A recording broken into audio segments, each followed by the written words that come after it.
वालेकुम सलाम भाई। क्या नाम है आपका? जी मेरा नाम मोहम्मद आजम है। कैसे हैं आप? ठीक है। अल्लाह का शुक्र है। अच्छा, आप लॉन्ग मार्च के साथ जा रहे हैं तो क्या तासुरात है आपके? क्या पैगाम आपका जो जिनके लिए लॉन्ग मार्च दिखाने के लिए कर रहे हैं आप? भाईजान ये हक की बात है, आपको पता है।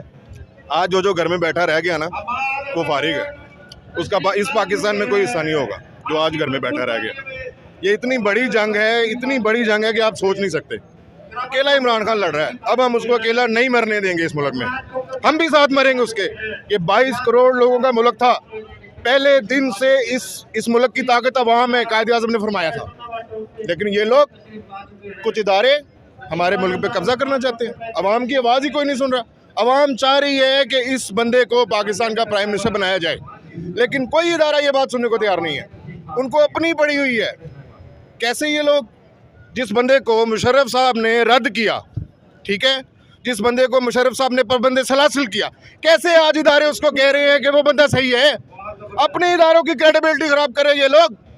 कैसे अपने बच्चों को मुस्तकबिल लेके जाएंगे ये लोग? इनमें कुछ सेंस नहीं है भाई। हमारे जो इदारे हैं वो पाक हैं, उनकी कुर्सियां पाक हैं, वहाँ पे गंदे लोगों को मत बैठने दो। हमारा डिमांड सिर्फ यही है, इसीलिए हम आज ये देख रहे हैं तो सब पाकिस्तानी मुसलमान हैं। कोई भी कहीं से खरीदा हो, कोई है खरीदा हुआ? किसी को मिले पैसे बताओ, किसी को पेट्रोल के पैसे मिले बताओ। आज ये कैमरे की ताकत है तुम्हारी भाई। इमरान खान किसी को पैसे दे के नहीं लेके आता इधर।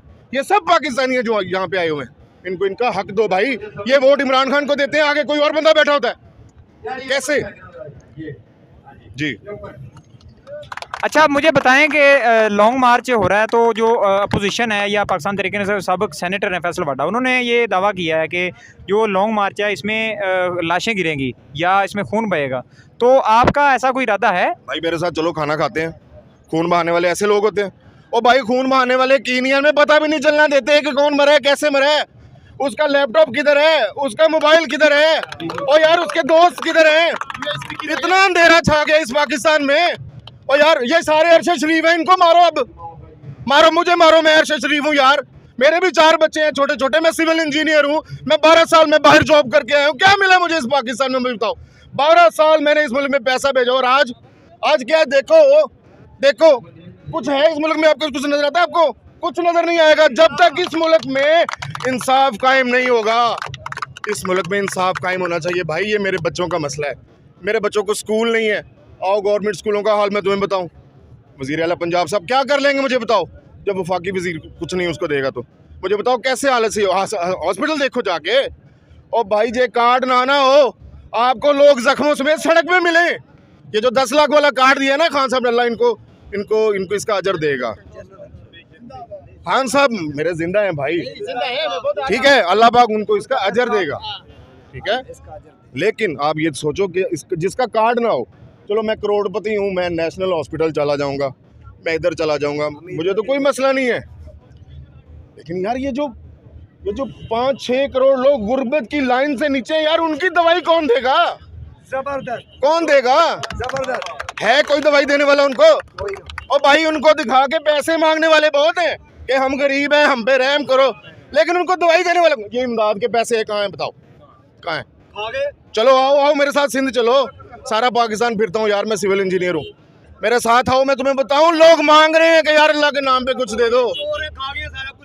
हाँ अच्छा, जो मुखालफीन हैं या जो हमारे इदारे हैं वो ये दावा करते हैं कि जो पाकिस्तान की यूथ है उसको गुमराह किया गया है। तो आप मुझे बताएं कि आप गुमराह हुए हैं, आप इसके बारे में क्या कहना? अब हम जर्नलों को गुलाम हैं, पहले हम अंग्रेजों को गुलाम थे, आज हम जो है ना, आज हम जर्नलों को गुलाम हैं। अगर ये इमरान खान ना आता हम तो सोए रहते। अल्लाह ताला इसकी ज़िंदगी करे, इसको अपनी पनाह में रखे, तमाम खतरा से बचाए इसको।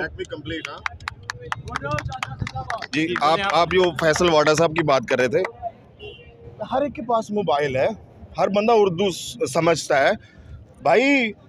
पीटीवी पे कभी किसी पीटीआई वाले की दिखाई गई है आज तक? कभी? क्योंकि वो पीटीवी वाला वो जो पीटीआई वाला नहीं रहा, इसीलिए उसकी प्रेस कॉन्फ्रेंस ये प्लांटेड है सारी की सारी। यार ये अरशद शरीफ पे भी यार सियासत कर रहे हैं यार भाइयों, आप लोगों को समझ कब आएगी यार? अरशद शरीफ को कह रहे हैं कि उसको पाकिस्तान से बाहर इमरान खान ने भेजा। अगर आप मेरे दोस्त हो, मेरी जान को खतरा है, मैं कहता हूँ यार, आप कहते हो यार भाई आप ऐसा करो ना, कोटली चले जाओ, तो मैं कोटली चला जाता हूँ, मैं उधर भी मारा जाता हूँ, तो पुलिस आपको पकड़ ले आके। ये कानून है ये इस मुल्क में। और भाई ISI is the toppest agency of the world, number 1 है, मुझे उस पर प्राउड है, वो मेरी एजेंसी है, लेकिन भाई उसको इस्तेमाल तो करो। आपने ये मुझसे पूछा था कि वो जो कल प्रेस कॉन्फ्रेंस हुई है इदारों की, आप मुझे सिर्फ और सिंपल छोटी सी बात है कि मुझे ये बताएं कि जब ISI के चीफ साहब ने कल कहा कि इमरान खान साहब ने जनरल बाजवा साहब को कहा कि आप पूरी ज़िंदगी के लिए चीफ रहें, सिर्फ मेरा साथ दें, ठीक है, चले मान लिया उनकी बदनीयती होगी, वो पाकिस्तान पे सारी ज़िंदगी के लिए प्राइम मिनिस्टर रहना चाहते होंगे, ठीक है, यही बात उनके तासुर से आती है ना। लेकिन मैं ये कहता हूँ कि जब पाकिस्तान की अदालतों ने जिस बंदे को कन्विक्टेड मुजरिम कहा हो भाई, ठीक है, उनका साथ दो, ISI उसका साथ कैसे दे सकती है? फिर ये बात है ना बात इसमें। ISI एक सुप्रीम जमात है, मेरी जान है ISI, ठीक है, आई लव ISI, लेकिन उसकी सीट के ऊपर वो जब बंदा ही गलत बैठेगा तो ISI कहाँ से सही रहेगी? वही कहते चोर है। ISI के जो जवान हैं सारी दुनिया में है, I am one of the ISI also, मैं भी यानी रूहानी तरीके से ISI का हिस्सा हूँ। मेरे मुल्क के खिलाफ जो भी कोई बात करेगा मैं फौरन बात करता हूँ, इसका मतलब ISI भी प्रोटेक्ट करती है, मैं भी कर रहा हूँ, सही है। खान साहब का जो स्टैंड है ना कि इन लोगों ने हमारे मुल्क को खोखला कर दिया है भाई, ये बिल्कुल सच है। इन लोगों को बार बार हमारे ऊपर मुसल्लत नहीं करो, किसी और को ले आओ, कोई प्रॉब्लम नहीं।